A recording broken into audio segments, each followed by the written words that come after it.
Pertanyaan yang sangat bagus.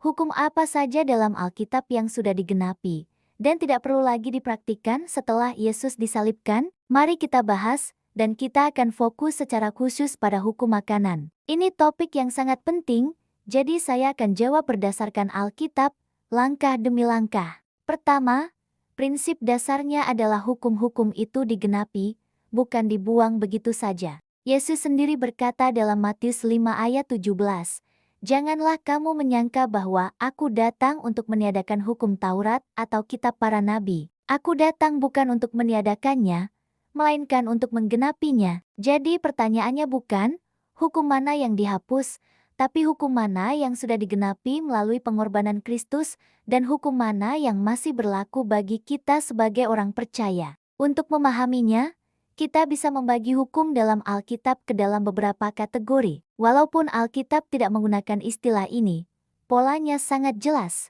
Kategori pertama adalah hukum tentang korban dan upacara ritual. Contohnya, persembahan korban hewan, hari raya kurban, dan ritual pentahiran. Hukum-hukum ini digenapi sepenuhnya oleh kematian Yesus. Ibrani 9 ayat 12 berkata Kristus masuk dengan darahnya sendiri dan memperoleh penebusan yang kekal. Ibrani 10 ayat 14 menambahkan, dengan satu korban saja ia telah menyempurnakan untuk selamanya mereka yang dikuduskan. Jadi, kita tidak perlu lagi melakukan korban hewan, karena Yesus adalah korban yang sempurna.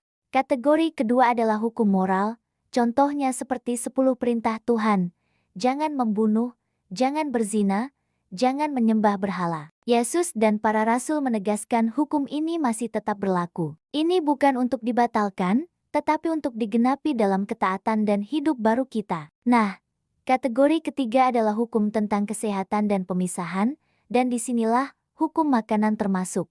Ini bagian yang sering disalahpahami, jadi mari kita bedah lebih dalam. Tuhan sudah membedakan makanan bersih dan najis jauh sebelum zaman Musa. Kita bisa lihat itu di Kejadian 7 ayat 2 pada zaman Nuh.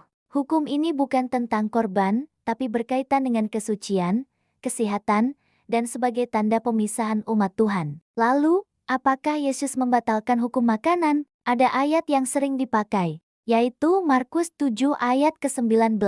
Tapi, konteksnya adalah Yesus sedang menegur tradisi orang Farisi yang makan tanpa membasuh tangan. Dia berbicara tentang kenajisan hati, bukan tentang jenis hewan. Yesus berkata, apa yang keluar dari seseorang, itulah yang menajiskannya. Yesus sendiri tidak pernah makan makanan haram atau mengajar muridnya melanggar Taurat. Bagaimana dengan penglihatan Petrus dalam Kisah Para Rasul 10? Di situ Petrus melihat kain berisi hewan najis. Tafsirannya diberikan langsung oleh Alkitab. Petrus sendiri berkata, Allah telah menunjukkan kepadaku bahwa aku tidak boleh menyebut seorang pun najis atau haram. Jadi penglihatan itu tentang manusia, bukan tentang menu makanan. Buktinya, Petrus sendiri masih memegang hukum makanan itu bertahun-tahun setelah kebangkitan Yesus. Paulus juga menulis dalam Roma 14 ayat 17 bahwa kerajaan Allah bukan soal makanan dan minuman. Konteksnya adalah perselisihan tentang daging persembahan berhala dan soal puasa. Itu bukan lisensi untuk mengabaikan prinsip kesehatan Tuhan.